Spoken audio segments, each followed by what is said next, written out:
We are live. Okay. Good afternoon, everyone. I'm Sandra Kilgore, Chair of the Planning and Economic Development Committee. And I'd like to welcome everyone to the October 9th, 2023 remote meeting. All council committee members and staff are participating virtually. And to help our audience follow along, I'll state each section of the agenda aloud. And we are streaming live on our virtual engagement hub, which is accessible through the Virtual Engagement Hub link on the front page of the city's website. We also have an option for the public to listen by phone. And for those of you out there today, we'd like to welcome you. And for today's meeting, we have the option for people to call in and comment live during the meeting. To call in and comment live, use the same number, 855-925-2801, meeting code 8187. At that time, your phone will be muted and you will hear the meeting live. And also, those of you who would like to speak, you need to push *3 to enter into the speaker queue. And at this time, I'd like to do a roll call. I will now go through and introduce all the committee members and staff who are participating virtually. Staff and council, as I call your name, please say a quick hello. Councilwoman Sage Turner. Hello. Councilwoman Maggie Ullman. Hey, everybody. Assistant City Manager Ben Woody. Good afternoon. Assistant City Manager Rachel Wood. Good afternoon. Assistant City Attorney Janice Ashley. So maybe Janice is not with us at this time. I'll move on to the Transportation Director, Ken Putman. Good afternoon. Assistant Transportation Director, Jessica Morris. Hello. Okay, and Transportation and Planning Manager, Lucy Brown. Hello, good afternoon. Okay. And at this time, I'd like to call the meeting to order. And the first item on the agenda is the approval of the September minutes. Can I get a motion? I'll move. Second. Thank you. At this time, we'll do a roll call. Councilwoman Turner. Hold on, all my devices are beeping. Yes. Yay. Okay, Councilwoman Ullman. Yay. Okay, and myself, aye. Motion passes. And today we have a light agenda. We will have an update on the GAP plan. And that will be actually given by our Lucy Crown, who's the Transportation Planning Manager. And it will give us an update on the workings of the Green Plan, the ADA Transition Plan, and the Pedestrian Plan, and how they're working in conjunction with each other. So at this time, Lucy, if you could get started. Thank you. Thank you, Ms. Kilgore. It's a pleasure to be here today to talk about the GAP plan implementation updates. This is a periodic update to give information on the GAP plan. I wanted to inform you that this is an organizational work plan priority for the city of Asheville, and it aligns with the council's priorities. So as well as it being a very complex plan, we hope that this is the first of other updates that we can bring to you to unpack this very detailed plan in the future. Today, I want to talk to you about the action items that we're currently working on. All of the action items that we will be working on this year were selected from the GAP action plan, which you can find online if you Google Asheville Close the Gap. It is chapter 10 of the plan, and you can download it individually. The action plan is based on 10 goals, and we tried hard to get at least one goal from or one action item from every goal to work on this year. We also have several other action items that we plan to achieve this year, including a presentation to council on the ADA self-evaluation report, which we hope to bring the first quarter of the calendar year. So what is the GAP? It is 3 plans that we did at the same time on purpose in order to strengthen our pedestrian network.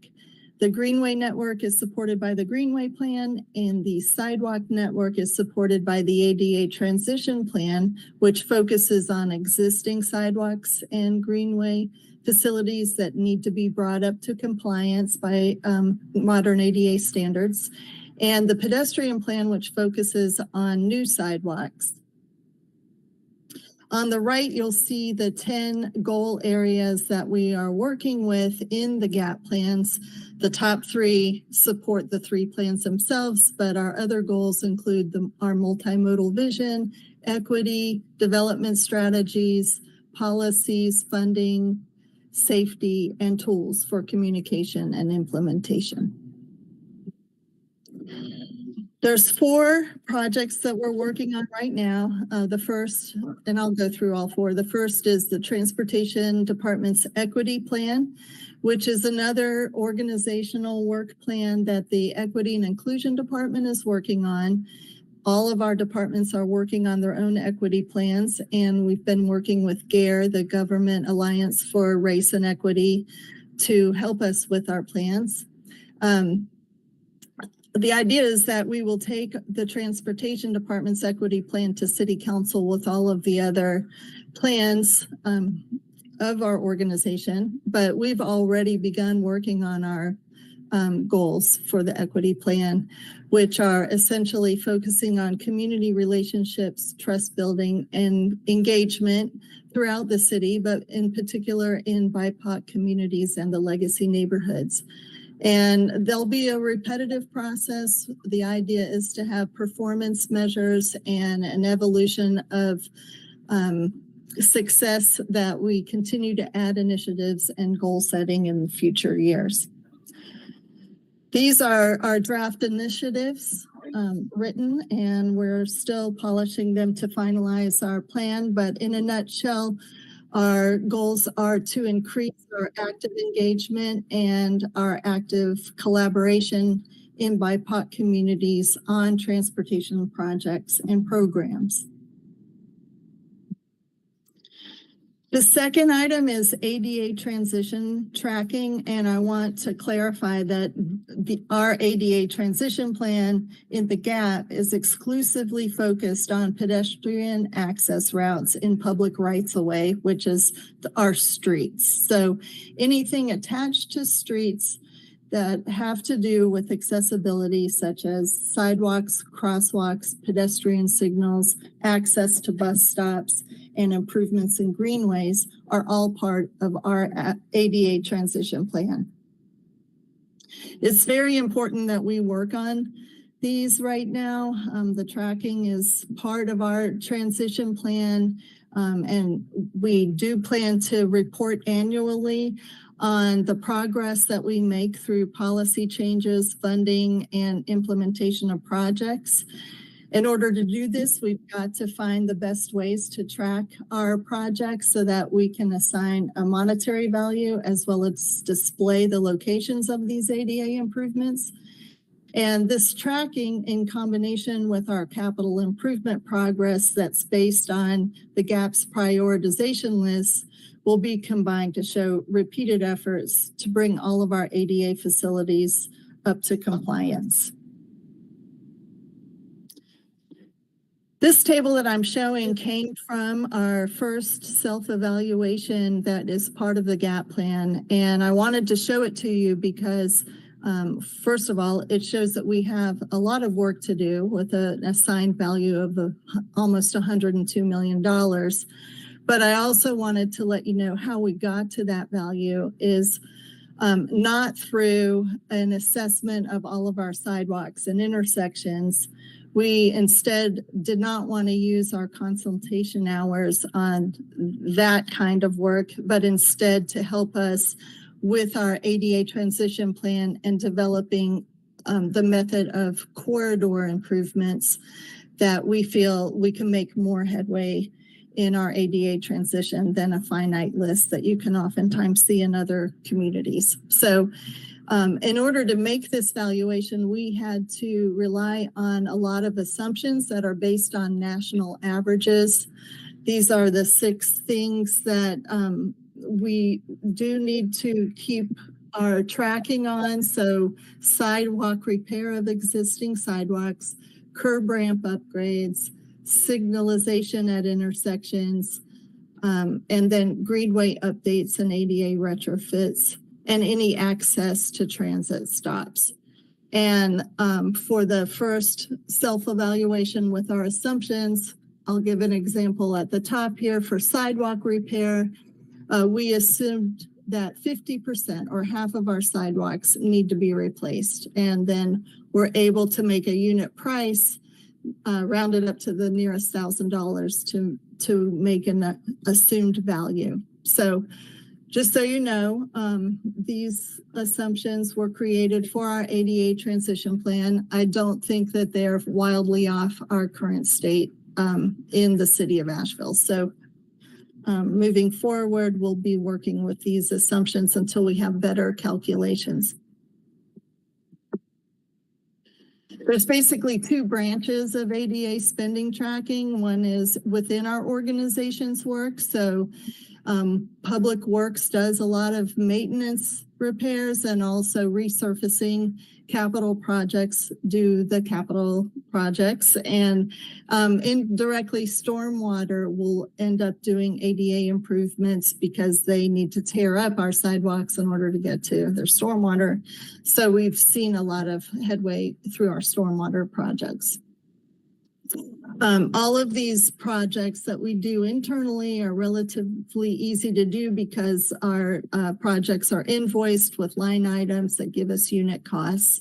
And then our GIS department is able to track them, and they've been tracking our improvements since before the GAP plan was in place. But the other part of this that is going to be new for us is tracking private development through development services. Currently, they're procuring a new permitting software format. So we're taking this advantage to figure out a new system to track improvements that private development does in our rights of way.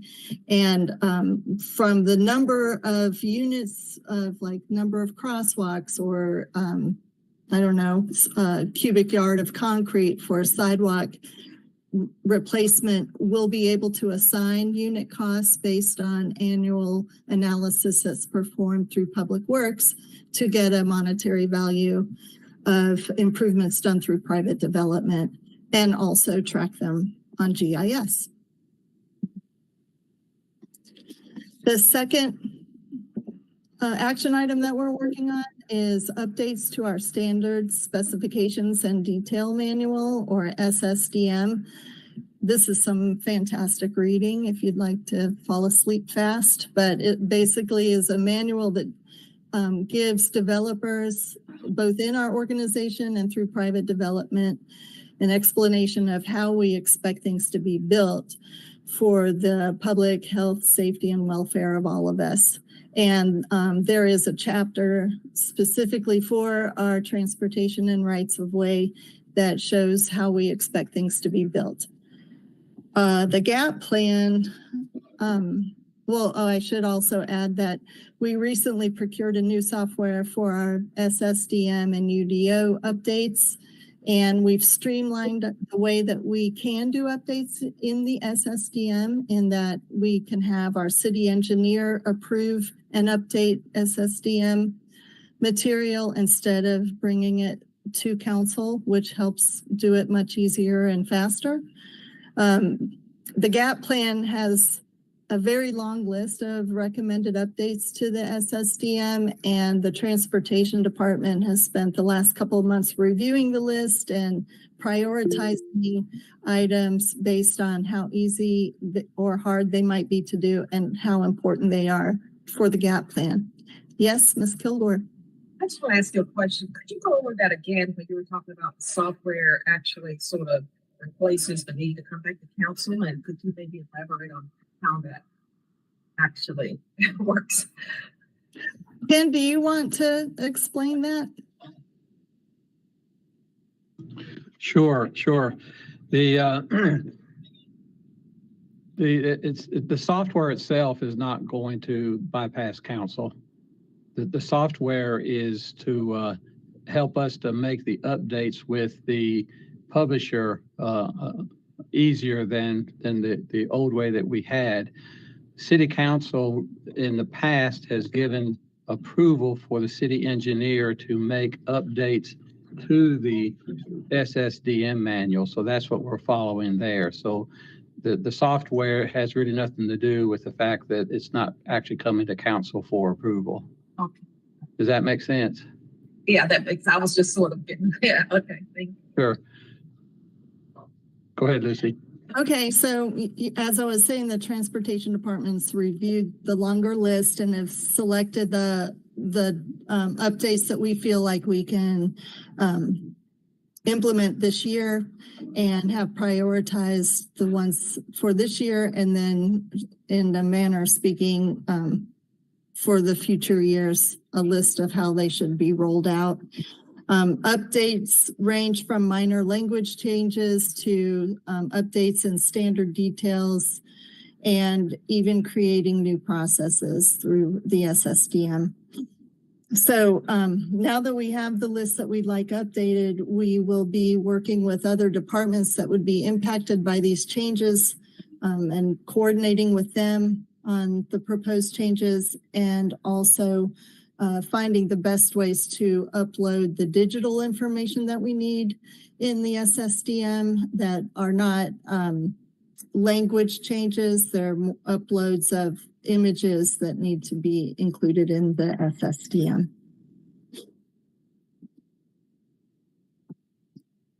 The next item is regular coordination with the North Carolina DOT, and this is in the form of regularly scheduled monthly meetings with the local division of the DOT in Asheville to discuss pedestrian safety issues in Asheville, and particularly if there's a crash that involves pedestrians or cyclists. And we review what happened, if there's anything that we can do with the design of a state road with the DOT, making improvements for enhanced safety and hopefully not seeing those kind of crashes happening again. And this is a list of the other items that we hope to implement this year. The GAP dashboard will be something similar to the bond dashboard, which will give information on projects and the value of the ADA information through tracking. But we can also use this dashboard for the pedestrian plan and greenway plan, listing projects that are being worked on, giving public information on how they can provide public input, and crash data. There's a lot of items that could be placed in this dashboard. So once we're finished with the tracking work, we'll be working with the same people from the IT and GIS departments to create this dashboard.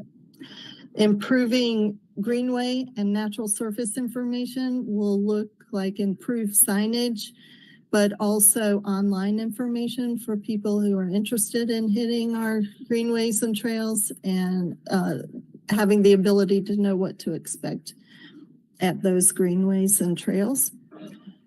Creating and using a new technical and feasibility form, which is something that is recommended in the action plan and will need the work of several departments to create.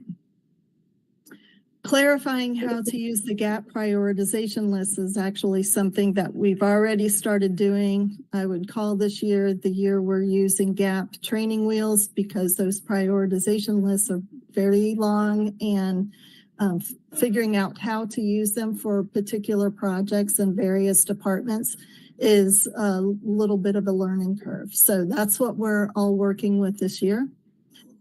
Conducting sidewalk maintenance scans is very important for gathering information on where our ADA improvements need to be made. And the Public Works Department will be working with a pilot program from a software company that uses your iPhone walking down a sidewalk that can give you the status of the conditions of the sidewalk, including at intersections, the curb ramps. It will be gathering information on the grade and cross slopes and any kind of irregularities on the sidewalks that need to be fixed. And the pilot program will allow us to assess 5 miles of sidewalk, which by our calculation is almost all of the central business district. So when the pilot is done, we will have a report on the sidewalk needs in the central business district, which is very exciting. Leveraging resurfacing projects is something that we really would like to finesse. The state DOT and our Public Works Department both share their resurfacing lists, and being able to assess those projects and using those opportunities of resurfacing to be able to enhance safety and provide the best facilities for all modes of transportation is the goal of leveraging resurfacing projects. Creating a portal for ADA forms for public review could be something that's housed in the GAP dashboard, or could be housed through DSD's software. We're just now starting to talk about that. Understanding crash data is a very interesting one too, because the state collects crash data on state roads. The Asheville Police Department collects crash data in the city of Asheville. And they don't always look the same or give the same information.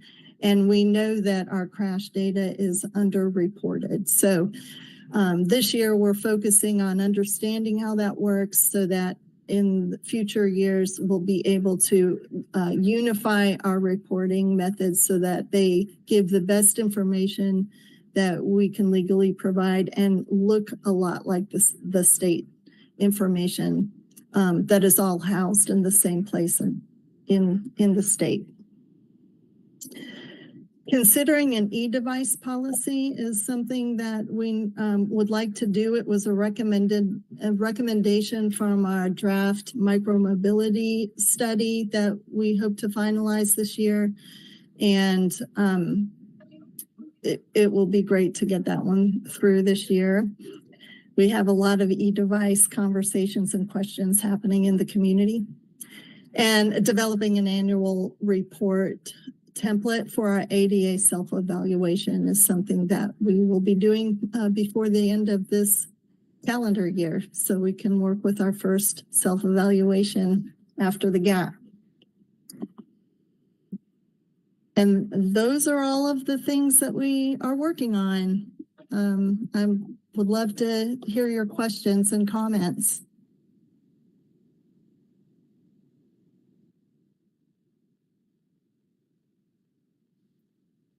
It's a huge body of work, Lucy. Moving along. It's a ton of work. Yes. But it's valuable work. Thanks for doing it. Yeah, I'm glad to see. I could sense your excitement around the private development layer being able to be added. It seems like that might be a larger sector than ever really noticed as far as those repairs go. It also helps us inform how we might work on fees on the other side of that, you know. Did I hear you say that stormwater, the changes in stormwater policy have actually been helpful in getting more of this work done? It's not so much changes in stormwater policy, but understanding the level of ADA investment that happens to occur when stormwater projects are going on. So the St. Anne Carter Street project is a great example of that. We're getting brand new sidewalks to replace the old ones and new crosswalks. So those will all be brought up to current standards, and that's a big win for a project that's not ADA focused. And then just there at the end, you said e-devices. What are e-devices? Jessica, do you want to talk about that? And what's all the hype in the Sure. community you referred to? So e-devices is just kind of our blanket term for the moment. Maybe micro mobility could be another term for, I'll just say the new contraptions that people use to get from place to place. So whether that's e-scooters, one wheel, electric skateboards, regular skateboards really also.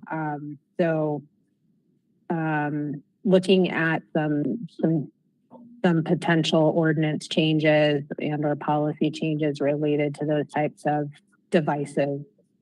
That's great. I keep hearing about microtransit as well.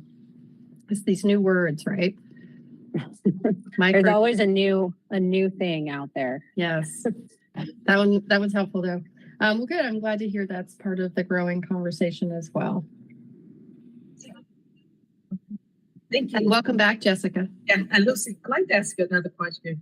Of course. Since you've been working with this program, how would you say that it's actually has really cut costs and really cut time in dealing with a lot of, the separate projects as opposed to bringing? I don't know if it's necessarily cut costs. And at this time, it hasn't cut time. It's increased time only because we need to meet, multiple departments need to meet just to talk about how we're doing these things. And it's been a very rewarding work because we are finding methods to streamline how to gather this data, which in some ways we've been doing for a long time, but never extracted to hold as its own thing. And in some ways we haven't done it all. So all our departments are talking and learning from each other. And the IT department has new programs that are going to really help us gather that information. But as far as cost savings and time savings, that hasn't been part of the deal yet. But we are trying to keep all the work as simple and streamlined as possible and not create extra work for staff.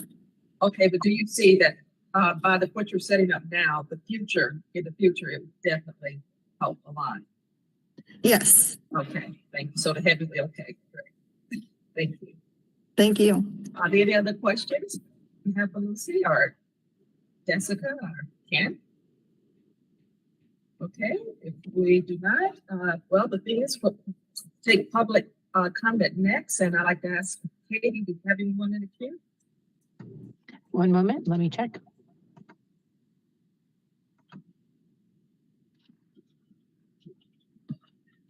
No, we do not. Okay. And if no one have any other questions, whatever, I guess we can adjourn. Okay. So, meeting's adjourned. Thank you, everyone. Thank you. Thank you all. Thanks so much, Lucy. Thanks. My pleasure. Thanks. Okay.